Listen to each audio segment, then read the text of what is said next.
En mi 22º cumpleaños, mi tío descubrió mi diario. Después de enterarse de mi enamoramiento secreto por él, me envió al extranjero y gastó millones en una boda suntuosa para casarse con su verdadero amor. En el aeropuerto, me advirtió fríamente que jamás volviera a tener pensamientos inapropiados. Años después, regresé con una niña en mis brazos. Él se quedó impactado. «Es tuya», asentí con una sonrisa. Acababa de terminar mi recuperación posparto. Sentada en el avión, todavía me sentía aturdida. Jamás pensé que después de 5 años en el extranjero tendría la oportunidad de volver. Después de todo, Alejandro me había dicho que, en esta vida, mejor sería que nunca más me apareciera frente a él. Pero fue él también quien personalmente me compró el billete de vuelta a casa, invitándome a asistir a la celebración del aniversario de bodas de él e Isabel. Después de 2 escalas, finalmente aterricé. Elena había estado durmiendo plácidamente en el avión, pero una vez que bajamos, comenzó a llorar. «Mami, me duelen los pies», gimió suavemente. Al escuchar los suaves sollozos de Elena, la levanté rápidamente y caminé hacia la salida. En la puerta de llegadas, encendí mi teléfono, lista para llamar un taxi. Justo entonces, mi teléfono sonó. Al ver el número familiar en la pantalla, me quedé en silencio, sin saber si contestar o no. No contesté, pero una segunda llamada entró casi de inmediato. Suspiré y finalmente respondí. La voz de Alejandro llegó a través de la línea. Después de años sin hablar, no había cambiado. «¿Ya saliste del aeropuerto?» «Envié un asistente para que te recoja», dijo Alejandro en un tono profesional, como si... Me reí amargamente. «Puedo tomar un taxi yo sola». Hubo silencio. Alejandro probablemente no esperaba que dijera eso. En aquel entonces, él se había encargado de todo por mí. Durante mis años a su lado, todas mis necesidades estaban cubiertas. Nunca tuve que preocuparme por conseguir un trabajo. Después de un momento, Alejandro volvió a hablar, su tono informal. «Deja que el asistente venga de todos modos. Compré un regalo para Isabel de tu parte. Está en el maletero. Puedes traerlo cuando vengas a cenar». Alejandro seguía siendo tan considerado, manejando a la perfección incluso la situación del regalo. Por supuesto, cuando había gastado millones en el lugar y encargado un anillo de diamantes de edición limitada para Isabel, era evidente cuánto la amaba. «De acuerdo», dije en voz baja, frotándome la frente. Alejandro no dijo nada más, pero tampoco colgó. Después de una pausa, su voz volvió a sonar. «Sofía, después de 5 años en el extranjero, espero que realmente hayas reflexionado sobre las cosas. Si le haces algo a Isabel, no te la dejaré pasar fácilmente». Al escuchar eso, me congelé. El ruido a mi alrededor se desvaneció. Antes de que pudiera responder, ya había colgado. Podía estar tranquilo. No les haría nada. Solo quería cuidar de Elena y encontrar un trabajo. Mientras salía del aeropuerto, bajé la cabeza. La orgullosa versión de 22º años de mí jamás podría haber imaginado que mi vida terminaría así. Fui enviada al extranjero por Alejandro en mi 22º cumpleaños, el día en que descubrió mi diario. Cuando era joven, mis padres murieron en un accidente de crucero y jamás regresaron. Alejandro naturalmente se hizo cargo de mí.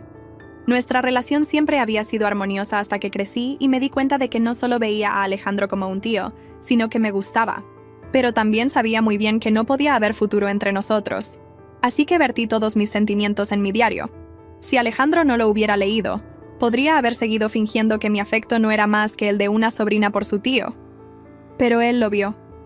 Rompió mi diario y me exigió: «¿Cómo pudiste tener pensamientos tan asquerosos? ¿No sabes que soy tu tío? Incluso sin un parentesco de sangre, somos familia y nada más». El Alejandro, usualmente compuesto y refinado, estaba furioso. El asco brillaba en sus ojos. Quise explicarme, pero no había nada que pudiera decir. Al final, solo seguí inclinándome y disculpándome, admitiendo que me había equivocado, que no debería haberme enamorado de él. Pero Alejandro no se calmó. Al día siguiente, me despidió del trabajo que tenía apalabrado y, bajo el pretexto de enviarme a estudiar al extranjero, hizo arreglos para que asistiera a una universidad remota en ultramar. Para evitar que contactara a cualquiera, me envió un correo electrónico. Le dije que lo sentía muchísimo. Incluso contrató guardaespaldas para vigilarme. Al principio, no entendí por qué me trataba así, hasta un mes después, cuando la noticia de su matrimonio se hizo viral. Solo entonces me di cuenta de que él siempre había amado a otra persona. Vi el video de la boda de Alejandro una y otra vez. En él, su mirada hacia Isabel estaba llena de ternura y amor. Nunca me había mirado de esa manera. Desde ese momento, supe que los años en que me había mantenido a su lado eran por simpatía y responsabilidad. Su único amor era Isabel. «Señorita Sofía, por favor, suba al coche». La voz del asistente me devolvió a la realidad. Asentí y subí con Elena dormida. Cuando la vio, un atisbo de sorpresa cruzó su rostro. «Señorita Sofía, ¿quién es ella?». Hice un gesto de silencio, temiendo despertar a Elena. Después de sentarme en el asiento trasero, respondí suavemente: «Es mi hija». El asistente asintió y no dijo nada más. Cuando llegamos a nuestro destino me congelé. El hotel era el mismo donde Alejandro e Isabel se habían casado. Cada año celebraban allí un aniversario, y Alejandro siempre elegía un regalo especial para Isabel personalmente. Realmente parecía apreciarla. En años anteriores no me había permitido ser parte de su mundo. Este año debió haber sido para dejarme presenciar su felicidad. Salí del coche aturdida y vi a Isabel caminando hacia mí, sonriendo. A diferencia de mi apariencia demacrada y mi ropa sencilla, ella llevaba joyas y perfumes caros. No sabía qué hacer. La sonrisa de Isabel se congeló cuando notó a Elena en mis brazos. Efectivamente, cuando me alcanzó, su tono estaba lleno de sorpresa. «Sofía, ¿cómo pudiste tener una niña en secreto en el extranjero sin decírmelo? Llevo casada con tu tío tanto tiempo y aún así me tratas como a una extraña». Antes de que pudiera responder, Isabel me quitó a Elena de los brazos sin preguntar. Elena se despertó de inmediato, llorando y forcejeando. Rápidamente la tomé de vuelta y la tranquilicé. Isabel ya sabía de mis sentimientos pasados por Alejandro. Esta vez, no quería interactuar mucho con ella, pero aún así, insistió en sostener a Elena. Cuando entramos en la sala privada del hotel, Elena seguía inquieta, queriendo que la sostuviera. Isabel forzó una sonrisa y me la devolvió. «Tu tío sabe que los niños no son fáciles. No hemos pensado en tener ninguno en estos últimos años. Al ver que has tenido una hija, simplemente me emocioné un poco. Ya había varias personas en la sala. No estaba acostumbrada a socializar, así que me senté en una esquina, e Isabel se sentó a mi lado, enlazando su brazo con el mío mientras me presentaba con entusiasmo a mí y a Elena. Las miradas de los demás eran burlonas y curiosas. Sintiéndome sofocada, me excusé para ir al baño. Cuando regresé, escuché la voz de Isabel. Alguien había preguntado por qué había traído a una persona tan desafortunada a la reunión. ¿Qué persona desafortunada? Sofía es la sobrina de Alejandro. Aunque una vez se equivocó e intentó seducirle. Ahora que tiene una hija, seguramente no cometerá más errores. Al escuchar a Isabel decir eso, me quedé en silencio en la puerta. Para los demás, yo era solo una loca que una vez intentó seducir a su tío, una mujer desvergonzada. Elena tiró de mi manga con inquietud, y la consolé suavemente antes de volver a entrar. Algunas cosas tenían que ser enfrentadas tarde o temprano. No sé cuánto tiempo pasó antes de que todos se levantaran de repente. «El señor John está aquí». Un grupo de personas se apiñó a su alrededor. Yo me quedé sentada. Finalmente levanté la vista y vi a Alejandro. Parecía más delgado, vestido de traje, con Isabel apoyada en su brazo. Sus ojos se encontraron con calidez y afecto. No me notó sentada tranquilamente en la esquina. Después de todos estos años, él seguía siendo el centro de atención, mientras que yo era la que quedaba atrás. Entonces Isabel sonrió y le dio un codazo. «Alejandro, Sofía también está aquí. Ustedes dos no se han visto en años. Pónganse al día un poco. Sofía incluso trajo una sorpresa». Ante la palabra sorpresa, la expresión de Alejandro no cambió. Ayudó a Isabel a sentarse y le pidió un vaso de leche antes de finalmente mirar en mi dirección. Elena se encogió, cautelosa. Los ojos de Alejandro se abrieron de par en par al verla. «Sofía, ¿qué es esto?», preguntó. Estaba preguntando por Elena.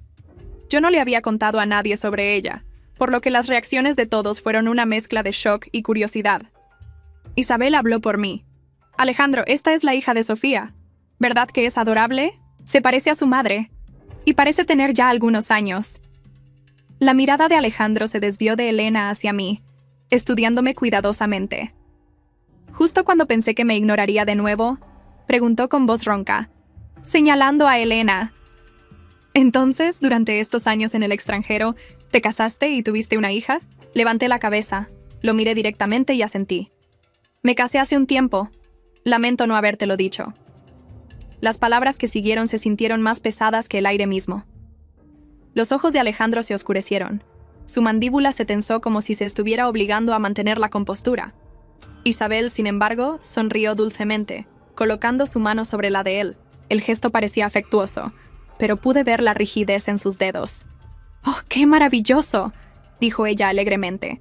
Sofía finalmente encontró a alguien. «Estoy muy feliz por ti». Su tono era suave, pero la tensión debajo era lo suficientemente aguda como para cortar el cristal. Casi podía escuchar sus pensamientos. Se preguntaban quién se casaría con alguien como yo, la sobrina que una vez había sido desterrada por amar a su tío. Alejandro no respondió a las palabras de Isabel. Se sentó allí en silencio, mirándome como si tratara de encontrar rastros de una mentira en mi rostro. Sostuve su mirada con calma, negándome a inmutarme. Elena, todavía aferrada a mi brazo, hundió su rostro en mi hombro. Le acaricié el pelo suavemente, fingiendo no notar la creciente inquietud en la sala. Después de un largo momento, Alejandro finalmente habló. «¿Dónde está tu marido?». Sonreí débilmente. «Falleció hace un año». El shock en su rostro fue genuino esta vez. Incluso la estudiada compostura de Isabel se resquebrajó por un segundo. «Dios mío, lo siento mucho», murmuró ella, colocando una mano en su pecho. Pero sus ojos se dirigieron a Alejandro, midiendo su reacción. «Está bien», respondí en voz baja. No tuvimos mucho tiempo juntos, pero él me dejó algo mucho más precioso. Miré a Elena, que me miraba con curiosidad. La voz de Alejandro era baja cuando preguntó: «¿Qué edad tiene?». 4. Las matemáticas lo golpearon de inmediato. 4 años. Casi podía ver el cálculo ocurriendo detrás de sus ojos. 5 años en el extranjero, 4 años de edad. La cronología lo incomodó, y eso era exactamente lo que yo había esperado. La cena se sirvió poco después, rompiendo el silencio insoportable. Los camareros entraron en la sala privada, colocando elegantes platos frente a nosotros, colas de langosta, bistec, caviar, cosas que no había visto en años. Isabel se hizo cargo de la conversación, riendo alegremente, felicitando a los invitados y brindando por el amor y la lealtad. Siempre había sabido cómo interpretar a la esposa perfecta. Apenas toqué mi comida. Cada bocado sabía a ceniza. Elena estaba inquieta, moviéndose en su silla, así que la distraje con una pequeña charla. Isabel se dio cuenta y sonrió de nuevo. «Es una niña tan dulce. Debes traerla más a menudo. Alejandro ama a los niños». Alejandro se congeló ante eso. Su cuchillo se detuvo a mitad de un corte. Lo miré, pero no dije nada. Isabel siguió sonriendo, fingiendo no notar su incomodidad. Después de la cena, Alejandro se puso de pie para dar un discurso. Las cámaras destellaron y todos se giraron hacia él, sus rostros brillando con admiración. Le agradeció a Isabel por su amor y lealtad. Agradeció a sus invitados por compartir su alegría. Abrazó a Isabel abiertamente. Sus palabras eran cálidas y hasta logró hacer algunas bromas sobre el matrimonio, pero yo podía ver a través de ellas. Lo había conocido el tiempo suficiente para saber cuándo estaba mintiendo. Mientras hablaba, su mirada ocasionalmente se desviaba hacia mí, solo por un momento, como un reflejo involuntario. Cada vez, desviaba la mirada rápidamente, como si temiera lo que pudiera revelar. Cuando el aplauso terminó, Isabel se puso a su lado, sosteniendo su mano, sonriendo para los fotógrafos. Para cualquiera que mirara, parecían la pareja perfecta. Yo estaba de pie al fondo, medio oculta detrás de una columna, mirando en silencio. Elena se había quedado dormida en mis brazos de nuevo. ¡Sus pequeños dedos! Estaba a punto de irme cuando Alejandro apareció a mi lado. Su repentina presencia hizo que mi corazón diera un vuelco. «No deberías haber venido», dijo en voz baja, su voz tranquila pero fría. «Fui invitada», respondí, negándome a mirarlo. «Envié la invitación por cortesía. Deberías haber sabido que era mejor no aparecer aquí con...». Miró a Elena y sus palabras se desvanecieron. «¿Con qué?», pregunté en voz baja. No dijo nada. El silencio fue suficiente. «No vine a causar problemas», continué. «Solo quería devolver el favor del billete que enviaste. Encontraré un lugar para quedarme mañana. No tienes que preocuparte». La expresión de Alejandro se suavizó por una fracción de segundo, pero luego su frialdad regresó. «Mantente lejos de Isabel. Ya has causado suficiente dolor». Me reí amargamente. Dolor, te casaste con ella. Conseguiste todo lo que querías. ¿Por qué iba yo a tener todavía el poder de lastimarte? No respondió. Simplemente se dio la vuelta y se fue, sus zapatos lustrados resonando contra el suelo de mármol. Esa noche, Elena y yo nos registramos en un pequeño hotel cerca del aeropuerto. La habitación era sencilla pero limpia, y ella se durmió inmediatamente acurrucada contra mí. Miré por la ventana, viendo las luces de la ciudad parpadear en la distancia. La risa y la música de la celebración de Alejandro todavía resonaban débilmente en mi mente. 5 años habían cambiado mucho. Había aprendido a sobrevivir sin él, a ser invisible. Pero verlo de nuevo, ver la vida que había construido sin mí, había reabierto heridas que pensé que estaban curadas hace mucho. A la mañana siguiente salí temprano a comprar el desayuno para Elena. El aire fresco rozó mi cara, aclarando mis pensamientos. Cuando regresé, Elena estaba despierta, sentada en la cama con su conejito de peluche, viendo dibujos animados en mi teléfono. «Mami, ¿vamos a ver al tío Alejandro otra vez, Andro?», preguntó entre bocados de pan. Dudé. «¿Por qué preguntas?» «Porque se veía triste ayer», dijo ella simplemente. Me congelé. Sus palabras calaron hondo en mí.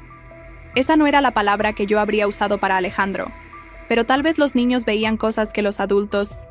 Más tarde ese día mi teléfono volvió a sonar. El número no era familiar, pero contesté de todos modos. Era el asistente de Alejandro. «El señor John me pidió que te trajera algo. ¿Podrías reunirte conmigo en la cafetería frente al Hotel Blue Harbor?» Dudé.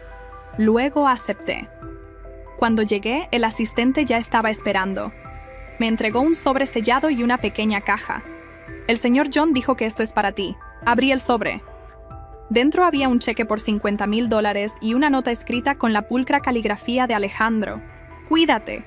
Me quedé mirando el papel durante un largo rato. La caja contenía una delicada pulsera de plata, pequeña, del tamaño de la muñeca de una niña. La reconocí al instante. Era la misma pulsera que Alejandro había comprado una vez para el hijo no nacido de Isabel cuando ella pensó. Ella había abortado poco después, y él había guardado la pulsera bajo llave. Ahora se la estaba dando a Elena. El gesto me quemó más de lo que me conmovió. Puse la pulsera de vuelta en la caja, cerré el sobre y se los entregué al asistente. «Dile que no necesito caridad».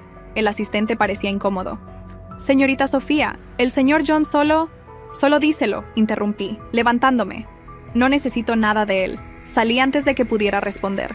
En el momento en que salí, el viento golpeó mi cara, frío e implacable. Por primera vez en años, me permití llorar. No por tristeza, sino por agotamiento. Esa tarde, llevé a Elena al parque cerca del hotel. Ella corrió felizmente, persiguiendo palomas, su risa resonando en el espacio tranquilo. Verla me recordó por qué había soportado todo. Ella era mi razón para mantenerme fuerte. Pero cuando el sol comenzó a ponerse, noté una figura familiar de pie junto a los árboles. «Alejandro». Nos estaba observando en silencio, con las manos en los bolsillos. Cuando lo noté, se acercó. «¿Por qué te negaste?», preguntó sin preámbulos. «Porque no lo necesito», respondí. «Es para Elena», dijo firmemente. Dijo. «Entonces deberías habérselo dado a su madre en lugar de enviarlo a través de otra persona», dije.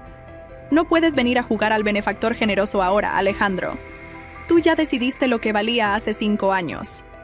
Su rostro se tensó. «Hice lo que tenía que hacer. Cruzaste una línea. Yo era una chica tonta enamorada», dije amargamente. «Y te aseguraste de que pagara por ello con el exilio». Exhaló bruscamente como si tratara de controlar su ira. «Estuviste obsesionada». «Tal vez», admití. «Pero al menos fui honesta al respecto». «¿Puedes decir lo mismo?». Por un momento, ninguno de los dos habló. Elena lo notó y corrió hacia nosotros, sus pequeños pies golpeando el pavimento. Miró a Alejandro con ojos inocentes. «¿Eres amigo de mi mami?», preguntó. La expresión de Alejandro se suavizó inesperadamente. «Algo así», murmuró. Elena sonrió y le entregó una flor que había recogido. «Te veías triste ayer», dijo ella. Alejandro se congeló. Su mano tembló ligeramente al aceptar la flor. Por primera vez en años vi algo real parpadear en sus ojos, dolor, culpa, tal vez incluso afecto. Luego, tan rápido como apareció, se desvaneció. Se enderezó, adoptando su habitual expresión compuesta. «Cuídala», dijo, dándose la vuelta. Lo vi caminar de vuelta hacia el coche que esperaba en la acera. Elena saludó con la mano, y él levantó la suya ligeramente antes de desaparecer en la distancia. Esa noche, me quedé despierta junto a Elena, incapaz de dormir. Mi mente revivía cada palabra, cada mirada. Había algo en sus ojos que no podía ignorar, algo que hacía que mi corazón volviera a doler. Pensé que había dejado el pasado atrás, pero el pasado, al parecer, no había terminado conmigo. A la mañana siguiente, recibí un mensaje de un número desconocido. Era corto y simple. Ven a la antigua villa a las 7 de esta noche. Necesitamos hablar. Oh, me quedé mirando la pantalla durante un largo tiempo. La antigua villa era donde todo había comenzado. La casa donde Alejandro me había criado después de la muerte de mis padres. La casa donde me había enamorado. La casa donde había roto mi diario. Miré a Elena, que seguía durmiendo plácidamente. Una parte de mí quería ignorar el mensaje e irse de esta ciudad para siempre, pero sabía que hasta que no lo enfrentara por completo, el pasado seguiría persiguiéndome. Así que respondí con una sola palabra: de acuerdo. A medida que se acercaba la noche, sentí el mismo nerviosismo que había sentido años atrás. La diferencia era que esta vez ya no era la chica ingenua que él podía controlar. Ahora era madre y había aprendido a esconder mi miedo detrás del silencio. Cuando llegué a la villa, las luces estaban tenues. Alejandro ya estaba allí, de pie junto a la ventana, mirando hacia la oscuridad. Entré, y durante un largo tiempo, ninguno de los dos habló. «Gracias por venir», dijo finalmente. Cerré la puerta detrás de mí, con el corazón firme a pesar de la tormenta dentro de mí. «Terminemos lo que empezaste hace 5 años», dije en voz baja. Y así fue como el segundo capítulo de nuestra historia inconclusa comenzó a desarrollarse. La antigua villa olía igual que en mis recuerdos, una mezcla tenue de cedro y lino, el tipo de limpieza cuidadosa que borra huellas dactilares pero que nunca elimina del todo una vida. Dudé. Las luces eran cálidas pero bajas, las cortinas a medio correr como si la propia casa estuviera escuchando. Alejandro estaba de pie junto a la ventana, de espaldas a mí. Cuando se giró, no había ceremonia en su rostro, ni sonrisa pulida para invitados o cámaras. Parecía cansado. Un vaso de agua reposaba en el escritorio, intacto. Entre nosotros, la alfombra amortiguaba incluso el sonido más pequeño, como si la habitación no confiara en que ninguno de los dos caminara sin romper algo. «Gracias por venir», dijo. «Tú lo pediste», repliqué. Cerré la puerta detrás de mí y deslicé la llave de vuelta en el cuenco antiguo de la mesa auxiliar, como un viejo hábito que mis manos recordaban antes que mi mente. «Di lo que tengas que decir, Alejandro». Dejé a Elena con una niñera. «Quiero estar en casa antes de que se despierte». Me estudió durante un largo instante. «Siéntate, por favor». «No lo hice». Me quedé cerca de la puerta con las palmas abiertas, como la gente que no planea quedarse mucho. «Rechazaste el dinero», dijo. «No era para mí. Y si era para Elena, deberías habérselo entregado a su madre, no a tu asistente. Los regalos entregados a distancia son solo ensayos de culpa». Su mandíbula se tensó. «No era culpa, era provisión». «Provisión no es un cheque en un sobre», dije. «Provisión es aparecer. Es usar tu propia voz cuando tienes algo que decir». Él desvió la mirada primero. A través de la ventana, el césped rodaba hacia el viejo sicómoro que había dado sombra a mis veranos de infancia. Recordé juegos de mesa en mantas de picnic, una niña tendida boca abajo trazando nubes con un dedo, la sombra de un hombre que leía contratos en largas tardes y que siempre recordaba levantar la vista cuando me iba. «Hace 5 años», dijo Alejandro por fin, «creí que estaba protegiendo a todos. A ti, a mí mismo, a Isabel, a la compañía. Creí que la distancia enfriaría un fuego antes de que incendiara una casa. No apagaste un fuego», dije en voz baja. «Vertiste gasolina en el suelo, un rumor, y lo llamaste lluvia». Él se estremeció ante eso, apenas. «Tú escribiste esas palabras, Sofía. No las inventé. Escribí sentimientos en un diario privado. Tú convertiste un error privado en una sentencia pública. Asco, exilio, guardaespaldas.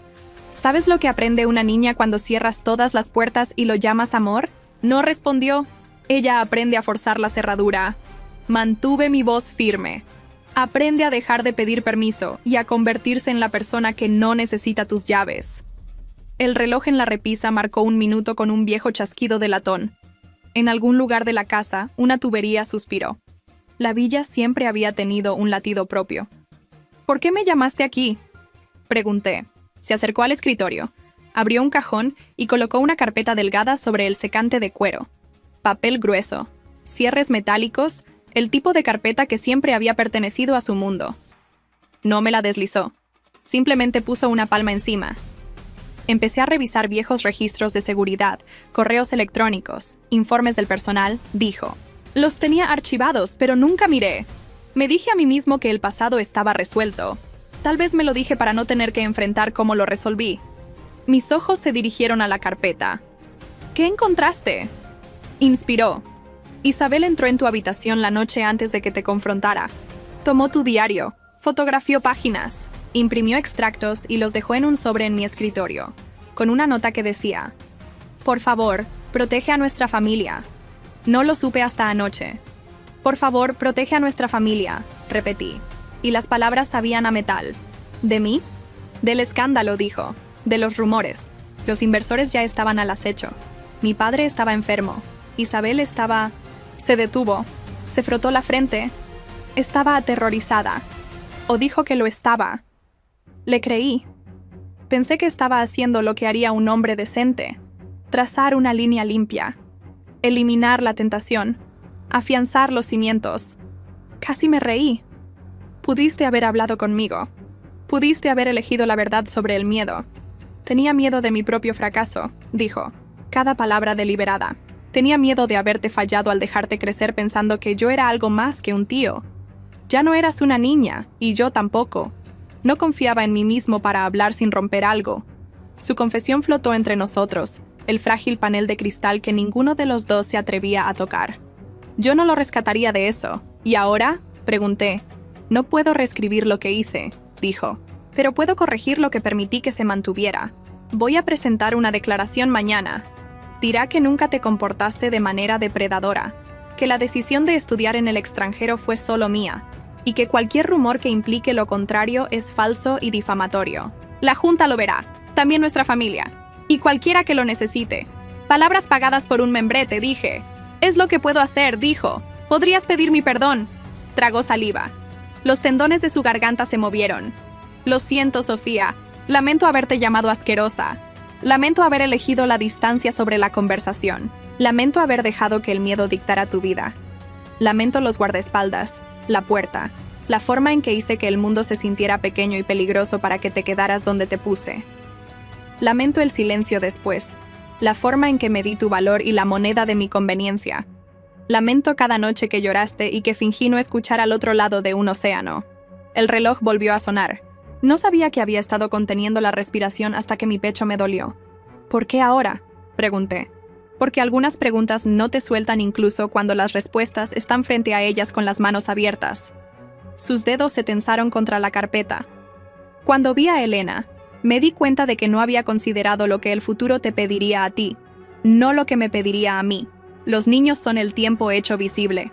Ella me miró como si estuviera escribiendo un recuerdo en el que yo no merecía estar. Me obligó a mirar hacia atrás, y el pasado me devolvió la mirada.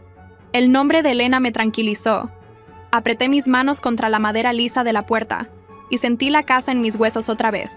Elena no es tu responsabilidad, dije. Lo sé, replicó. Pero tú sí, no como una carga, ni como penitencia, como familia. El tipo de familia que no te pone barricadas en el mundo. Estás bajo su mano. Si planeas incendiar esta casa, al menos dame un vaso de agua para que pueda fingir que ayudo. No me moví. No tenía nada que decirle y todo que decirle. Y nada de eso importaba ya. Le dijiste a la gente que intenté seducirle, dije. Porque algunas verdades no son menos ciertas por ser obvias. Me llamaste desafortunada. Luego me invitaste a tu celebración como un trofeo en el estante equivocado. Ella sonrió sin calidez. Querida, yo no inventé tu diario. Simplemente entendí el riesgo.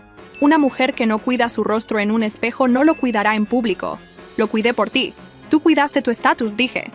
Y me usaste como muro. Se giró hacia Alejandro. Si publicas una declaración, dirán que eres parcial. Dirán que la estás encubriendo por cómo se sintió. ¿Quieres darles ese guión a tus enemigos?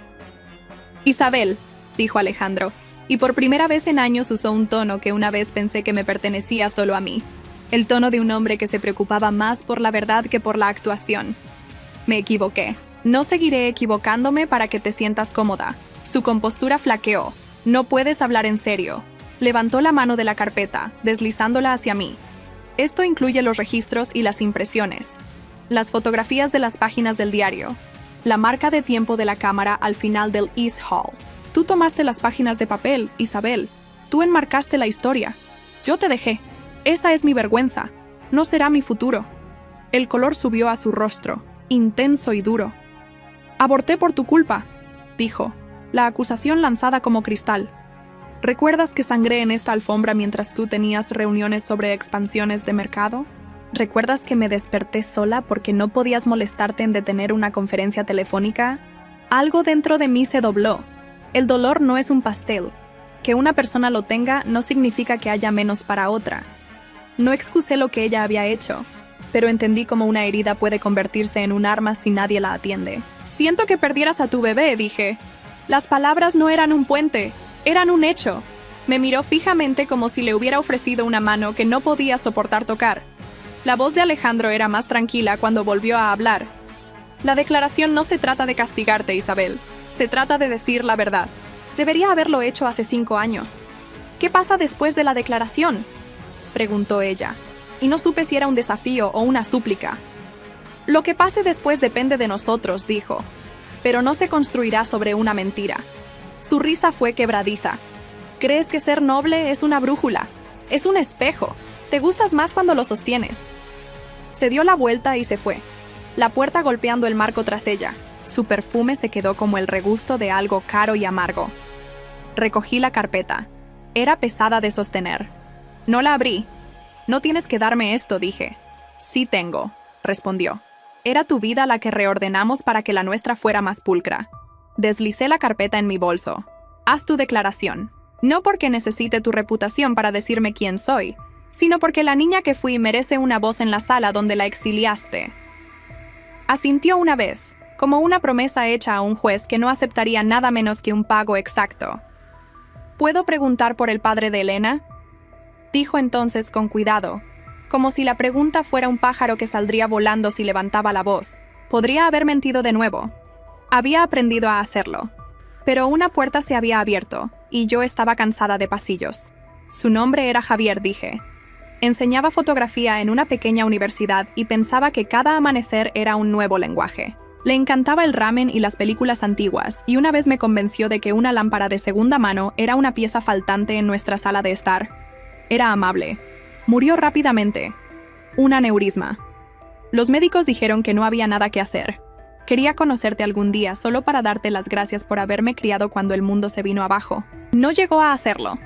La mano de Alejandro se curvó sobre el escritorio, no con rabia, sino con algo parecido al dolor. Lo siento. Suena como un buen hombre. Lo era, dije. Y por un momento la habitación se difuminó suavemente y se aclaró de nuevo. Hablamos durante otra hora, no sobre amor o líneas o el cálculo de la vergüenza, sino sobre cosas prácticas. El distrito escolar. Un pediatra al que podría llamar. El viejo jardinero que todavía venía los jueves y estaría feliz de podar el seto fuera del apartamento que había encontrado si quería. Fue una conversación hecha de bloques ordinarios, construyendo algo que podía sostenerse.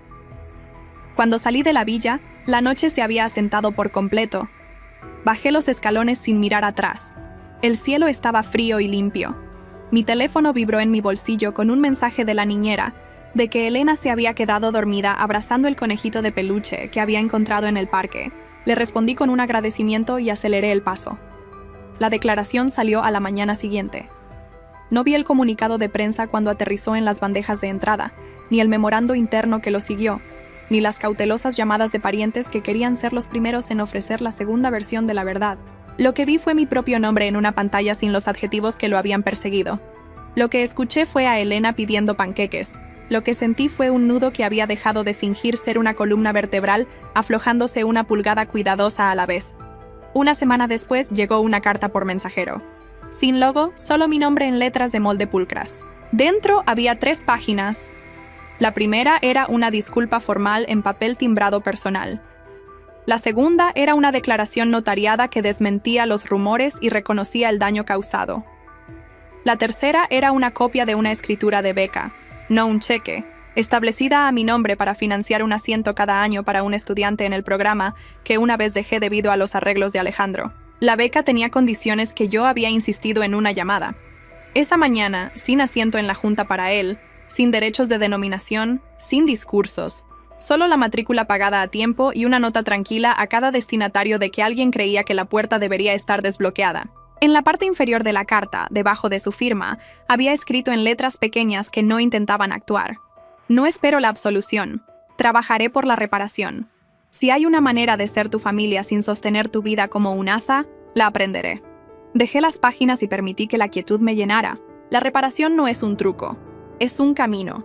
Necesita zapatos, necesita agua, necesita días en los que sigues caminando incluso cuando el paisaje parece el mismo viejo cercado. Envié una respuesta corta que solo decía: gracias por decir la verdad. ¡Protégela! La ciudad cambió a medida que el verano se inclinaba hacia el otoño. Encontré un trabajo en una pequeña clínica que hacía extensión para madres solteras. No pagaba bien, pero el trabajo encajaba con la forma de mis manos. Archivé papeles y programé citas y aprendí a pararme entre una mujer y un escritorio sin hacer que ninguna de las dos se sintiera pequeña. Por las tardes, tomé un curso de certificación para administración médica con la beca que una vez había sido demasiado orgullosa para tocar, ahora revestida con reglas con las que podía vivir. Por la noche, leí a Elena libros que Javier había amado, historias sobre exploradores que aprendieron a pedir direcciones y aún así lo llamaron coraje. A veces veía a Alejandro a distancia. La primera vez, estaba parado al otro lado de un patio fuera de un juzgado donde acababa de terminar una audiencia de caridad. No cruzó la calle, pero estaba entre nosotros. Levantó una mano. Yo levanté una de vuelta. Un hombre que una vez había movido el mapa para mantenerme fuera, había aprendido a quedarse exactamente donde estaba y dejarme decidir a dónde ir. Isabel envió un mensaje a través de un amigo en común pidiendo reunirse. Elegí una cafetería pública con grandes ventanas y paquetes de azúcar en una taza blanca astillada. Llegó con un vestido negro que hacía que el dolor pareciera un código de vestimenta. No nos abrazamos. Nos sentamos. Bebimos café a sorbos. No estoy aquí para pelear, dijo sin preámbulos. Estoy aquí para decir que hice lo que hice porque tenía miedo. Eso no lo hace moral, lo hace familiar. El miedo es un lenguaje que aprendí de niña y que nunca dejé de hablar. Estoy tratando de parar. Creo que estás tratando, dije, y lo dije en serio. Tratar no es lo mismo que llegar. Pero no es nada.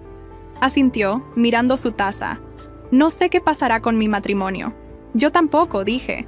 Pero la gente tiene derecho a elegir sus vidas incluso cuando han ayudado a construir la equivocada. Ella levantó la vista. ¿Alguna vez me odias, Sofía? No riego esa planta, dije. ¡Crece sola! Ella se rió entonces. Un sonido real. La primera cosa verdadera entre nosotras en años. Lo dejamos ahí. No amigas, no enemigas. Dos mujeres que habían sido señaladas la una a la otra como cuchillos y decidieron ser manos en su lugar. En la primera mañana fresca de la temporada, Elena comenzó en un nuevo preescolar. Llevaba una pequeña mochila con estrellas y me dijo que sería valiente porque valiente significaba que podía sentir miedo y aún así abrir la puerta. Besé su cabello y la vi unirse a un círculo de niños con las piernas cruzadas en una alfombra que parecía un mapa del mundo. El profesor les pidió que dijeran una cosa que amaban. «Puestas de sol», dijo Elena, «y panqueques con demasiado sirope. Javier lo habría aprobado. Yo también». Salí al pasillo y me apoyé un momento en la pared donde cientos de pequeñas huellas de manos trepaban hacia el techo en un mural de color. Las mías estaban limpias. Por primera vez en mucho tiempo, no sentí que tenía que esconderlas. Todavía había llamadas que no contesté. Todavía había noches en las que las viejas frases intentaban establecer un campamento en mi cabeza. Pero la niña que una vez se había inclinado y disculpado por la forma de su corazón, ya no vivía aquí. La mujer que sí vivía sabía cómo decir no sin levantar la voz. Sí sin negociar. Con una sonrisa que no pedía permiso a ninguna habitación. Llevé a Elena al parque después de la escuela. Persiguió palomas de nuevo. Me senté en el banco y vi a un niño enseñarle a su hermana pequeña cómo mantener el columpio en marcha incluso cuando el que empujaba se alejaba. Era simple.